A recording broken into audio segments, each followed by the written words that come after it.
తమ సమస్యలను పరిష్కరించాలని కోరుతూ కాకినాడ ఆర్టీసీ డిపో వద్ద నేషనల్ మజ్దూర్ యూనిటీ అసోసియేషన్ అనుబంధ సంఘం ఏపీపీటీడీ యునైటెడ్ వర్కర్స్ అసోసియేషన్ ఆధ్వర్యంలో ఆర్టీసీ ఉద్యోగులు ర్యాలీ నిర్వహించి డిపో ఎదుట ధర్నా చేశారు.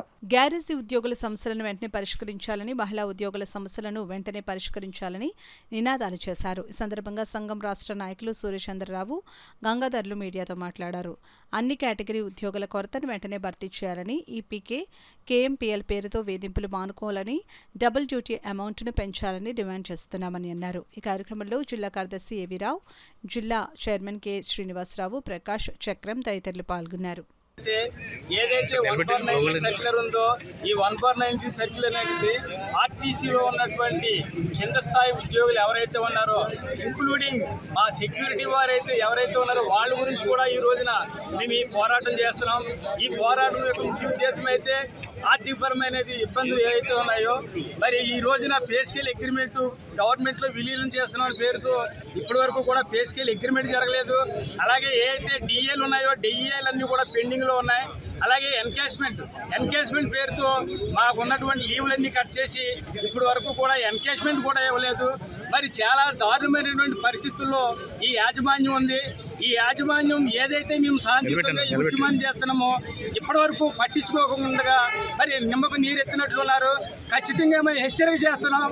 ఏదైతే మా రాష్ట్ర కమిటీ పిలుపు పేరుతో శాంతియుతంగా ఈ ఉద్యమం చేస్తున్నామో, మీరు ఇదే పరిస్థితుల్లో ఉంటే అవసరమైతే మీరు సమ్మెకి వెళ్ళడానికి కూడా సిద్ధమని చెప్పేసి మీకు వార్నింగ్ ఇస్తున్నాం, హెచ్చరిక చేస్తున్నాం.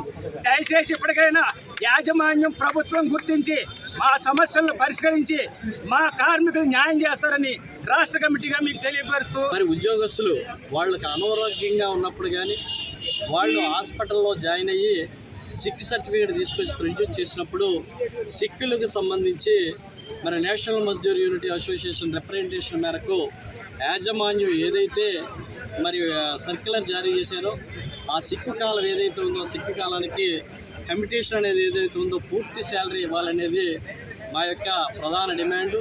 చాలా చోట్ల సిక్కులకు జీతాలు నిరాకరిస్తున్నారు డిపో మేనేజర్లు.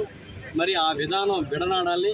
ప్రభుత్వ సంస్థల్లో ఎక్కడైనా సరే ప్రభుత్వ ఉద్యోగులు ఎక్కడైనా సరే సిక్ చేసినప్పుడు ఖచ్చితంగా వాళ్ళకి జీతాలు వస్తాయి కాబట్టి ఆర్టీసీలు కూడా అదేవిధంగా మరి వాళ్ళు ఇచ్చిన సర్క్యులర్ మేరకే అమలు చేయాలనేది మా యొక్క ప్రధాన డిమాండు.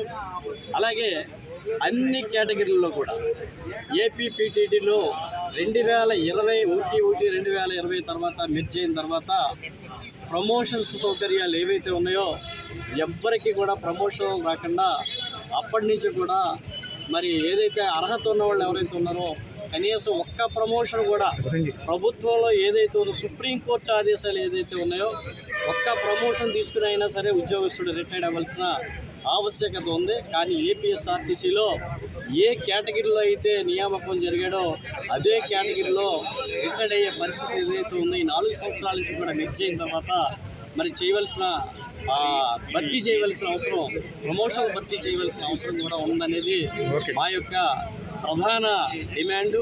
ఎంచేదంటే రిటైర్డ్ అవ్వకుండానే రిటైర్డ్ అయినా సరే ప్రమోషన్ లేకుండా రిటైర్డ్ అయిపోవడం వల్ల వాళ్ళు ఇంక్రిమెంట్స్ కోల్పోవడం వల్ల అది క్యుములేటివ్ ఎఫెక్ట్ అయిపోయి వాళ్ళకి ఆర్థిక నష్టం లక్షలాది రూపాయల్లో నష్టం జరుగుతుంది. 4 సంవత్సరాల నుంచి కూడా తక్షణమే మరి వాళ్ళ యొక్క అర్హత మేరకు మరి వెంటనే ప్రమోషన్ సౌకర్యం కూడా పెంచాలనేది మా యొక్క ప్రధాన